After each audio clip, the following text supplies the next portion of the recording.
এই একটা সূরা সম্পর্কে নবী সাল্লাল্লাহু আলাইহি ওয়াসাল্লাম বলেছেন যে এই সূরাটা যে ব্যক্তি পাঠ করবে প্রত্যেক জুমার দিনে, এক জুমা থেকে আরেক জুমা পর্যন্ত তার জীবনটা নূর দ্বারা ভরে যাবে। এই যে সূরা কাহফ আপনাকে আলো দিচ্ছে, কি দিচ্ছে? আলো দিচ্ছে। দেখুন নবী সাল্লাল্লাহু আলাইহি ওয়াসাল্লাম বলছেন কিয়ামতের আগে পৃথিবীতে সবচেয়ে ভয়ঙ্কর একটা ফিতনা আসবে, তার নাম মাসিহুদ দাজ্জাল। কি নাম? খুব মনোযোগের সাথে এই অংশ থেকে একটু বোঝার চেষ্টা করুন। নবীজি বলছেন দাজ্জালের ফিতনা এত মারাত্মক ফিতনা যেটা সম্পর্কে এমন কোন নবী নাই যিনি তার কওমকে সতর্ক করেন নাই। কথা বুঝতে পারছেন? এমনকি নূহ আলাইহিস সালাম পর্যন্ত দাজ্জালের ফিতনা সম্পর্কে তার কওমকে সতর্ক করেছিলেন। ঠিক আছে? নূহ আলাইহিস সালামের যুগটা ছিল এখন থেকে প্রায় 5000 বছর আগে বা 10,000 বছর আগে। এত বছর আগের একজন নবীও তার কওমকে দাজ্জালের ফিতনা সম্পর্কে সতর্ক করেছেন। এমন কোন নবী নাই যিনি সতর্ক করেন নাই। নবীজি বলছেন তবে আমি অতিরিক্ত একটা কথা বলে যেতে চাই যা অন্য কোন নবী বলেন নাই। কি সেটা? নবীজি বলছেন মাসিহুদ দাজ্জাল এক চোখে অন্ধ হবে, তোমাদের আল্লাহ তিনি অন্ধ নন। ঠিক আছে? এতটুকু। আচ্ছা, দাজ্জাল কি করবে এদিকে আমি পরে আসছি। নবী সাল্লাল্লাহু আলাইহি ওয়াসাল্লাম বলছেন যে পৃথিবীর শুরু থেকে শেষ পর্যন্ত, মানে আদম থেকে নিয়ে আলাইহিস সালাম কিয়ামত পর্যন্ত দাজ্জালের চেয়ে ভয়ঙ্কর কোনো ফিতনা পৃথিবীতে আসে নাই। এবং 10টা ফিতনা যতক্ষণ পর্যন্ত না আসছে, আলামত না আসছে, কিয়ামত হবে না। কয়টা ফিতনা? 10টা। তার মধ্যে 1 নাম্বার হচ্ছে মাসিহুদ দাজ্জাল, তার আগমন, মানুষের রূপে আত্মপ্রকাশ। 2 নাম্বার হচ্ছে ইয়াজুজ আর মাজুজ, এরা দুটো প্রজাতি, মানব জাতি, তারা জিন নয়। 3 নাম্বার ঈসা ইবনে মারিয়ামের আগমন। ঈসা আলাইহিস সালাম আবারও ইউটার্ন করবেন, ফিরে আসবেন। আল্লাহ পাক তাকে তার কাছে উঠিয়ে নিয়েছেন, তিনি আবারও ফিরে আসবেন সিরিয়ার দামেস্কের সাদা মসজিদের মিনারের উপরে, এবং তার হাতে আল্লাহ রাব্বুল আলামিন দাজ্জালের মরণ লিখে রেখেছেন, তার হাতে তিনি মারা যাবেন। ঈসা আলাইহিস সালামের হাতে দাজ্জাল মারা যাবে। এরপর ঈসা ইবনে মারিয়াম পুরো বিশ্বে 40 বছর এই শাসন কার্য পরিচালনা করবেন। তিনি বিয়ে করবেন, তার মৃত্যু হবে এবং তাকে দাফন করা হবে নবী সাল্লাল্লাহু আলাইহি ওয়াসাল্লামের কবরের পাশে। তার ওই সোনালী যুগের পরে আবারও মানুষ খারাপ হওয়া শুরু করবে। এমন খারাপ হবে যে মানুষ আল্লাহ শব্দটা বলার মতো মানুষ থাকবে না, এবং তাদের সামনে আল্লাহ পাক পশ্চিম দিক থেকে সূর্য উঠাবেন, কিয়ামত হবে। এটা 3 নাম্বার। 4 নাম্বার দাব্বাতুল আরদ, জমিন থেকে একটা প্রাণী বের হবে এবং এই প্রাণী মানুষের সাথে কথা বলবে।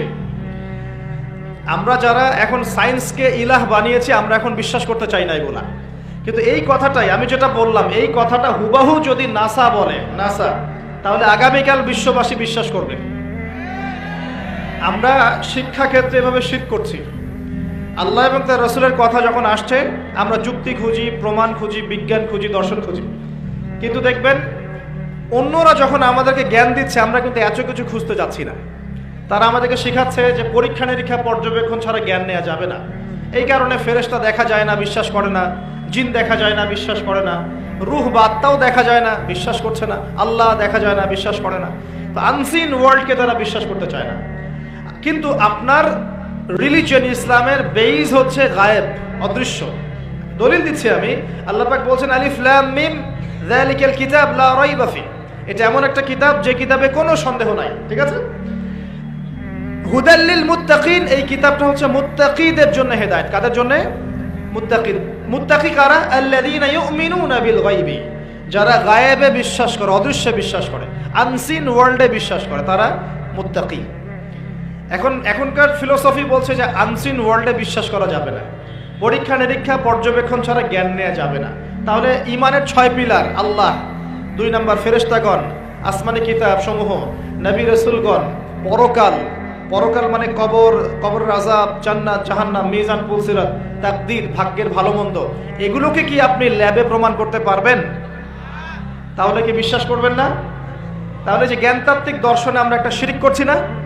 শিরক করছি। কিন্তু তো যেটা বলছিলাম প্রিয় ভাইয়েরা, যে দেখুন যদি নাসা বলে দাব্বাতুল আরদ বের হবে, মানুষ কিন্তু বিশ্বাস করবে।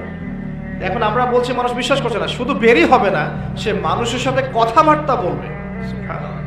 তারপরে বলছেন 4টা বলেছি, 5, 6, 7 হচ্ছে 3টা বড় বড় ভূমিকম্প। 3টা বড় বড় ভূমিকম্প না, শুধু ভূমিধ্বস। মানে ভূমিটা নিচে ধসে যাবে।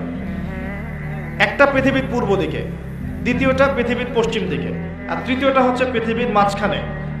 পূর্ব দিক মানে কিন্তু আমাদের এই কন্টিনেন্ট পুরোটাই, ইন্দোনেশিয়া, ভারত, পাকিস্তান, এই পৃথিবী পূর্ব দিক। এদিকে পশ্চিম দিক জানেন পশ্চিমা সভ্যতা, মাঝখান মানে এই জাজিরাতুল আরব, এখানেও ভূমিকম্প হচ্ছে। আর আল্লাহ পাকের গজব যখন আসে তখন কিন্তু ভালো মন্দ সবার উপরে আসবে।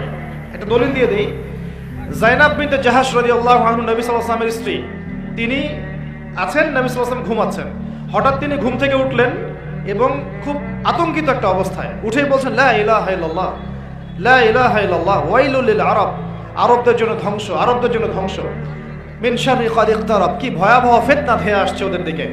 জাইনাব বিনতে জাহাশ রাদিয়াল্লাহু আনহা বলছেন, আনুহলিকু ওয়া ফিনা সালিহুন ইয়া রাসূলুল্লাহ, হে আল্লাহর রাসূল সাল্লাল্লাহু আলাইহি ওয়াসাল্লাম, আমাদের মধ্যে সৎ মানুষ থাকা সত্ত্বেও কি আমরা ধ্বংস হয়ে যাব? চমৎকার প্রশ্ন না? আমাদের মধ্যে সৎ ব্যক্তি থাকা সত্ত্বেও কি আমরা ধ্বংস হব? নবীজি বলছেন, নাআম, অবশ্যই ধ্বংস হবে। ইযা কাসুরাতিল খাবাস, যখন সমাজের মধ্যে অশ্লীলতা, বেহায়াপনা ছড়িয়ে পড়বে তখন সবাই ধ্বংস হয়ে যাবে।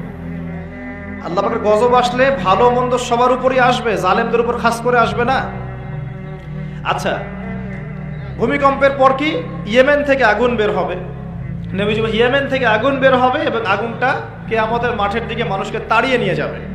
আর পশ্চিম দিক থেকে সূর্য উঠবে। যখন এমন হবে তখন তওবার দরজা বন্ধ হয়ে যাবে। এই 10টা আলামতকে নবীজি বলছেন এগুলো না আসা পর্যন্ত কিয়ামত হবে না, লিখে নেন।